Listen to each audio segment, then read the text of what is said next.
नमस्कार. शासन चार यूट्यूब चॅनलवर आपलं सर्वांचं खूप खूप स्वागत आहे. तर आताच्या घडीची सर्वात मोठी ब्रेकिंग न्यूज म्हणजे राज्य सरकारी कर्मचाऱ्यांच्या वेतनात होणार बंपर वाढ. महत्त्वाचा शासन निर्णय निर्गमित. त्या संदर्भात एपिसोडच्या माध्यमातून संपूर्ण अपडेट सोबतपणे पाहूया. पदोन्नती संदर्भात सूचनांची काटेकोर अंमलबजावणी करण्याबाबत अन्न नागरी पुरवठा व ग्राहक संरक्षण विभागामार्फत दिनांक 15/4/26 रोजी महत्त्वपूर्ण शासन निर्णय निर्गमित करण्यात आलेला आहे.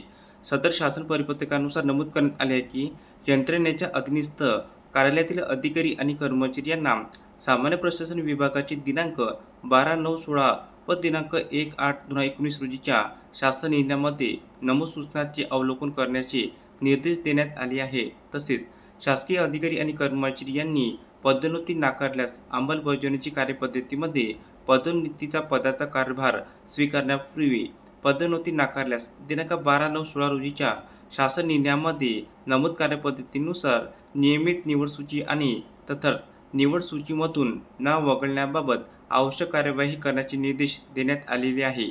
तसेच कार्यभार स्वीकारल्याच्या नंतर पदोन्नती नाकारता येणार नसल्याचे स्पष्ट सूचना देण्यात आल्या आहे. त्या अनुषंगाने सर्व अधिकारी आणि कर्मचारी यांना निर्देश देण्यात येत आहे की पदोन्नतीसाठी विचारक्षेत्रात असणाऱ्या अधिकाऱ्यांनी पदोन्नती होण्यापूर्वी पदोन्नती निवड सूचीत नाव वगळण्याबाबत अथवा पदोन्नतीचा कारभार स्वीकारण्यापूर्वी पदोन्नती नाकारण्याबाबत शासनास संबंधित नियुक्ती प्राधिकाऱ्यास अवगत करण्याचे निर्देश देण्यात आले आहे. तसेच पदोन्नतीचा कारभार स्वीकारल्यानंतर पदोन्नती नाकारण्याबाबत कोणताही अर्ज आणि विनंतीचा विचार केला जाणार नसल्याची बाब नमूद करण्यात आली आहे. तसेच सर्व अधिकारी आणि कर्मचारी यांनी सर्व सूचनांचे काटेकोर पालन करण्याची दक्षता घेण्याचे निर्देश देण्यात आले आहे. धन्यवाद.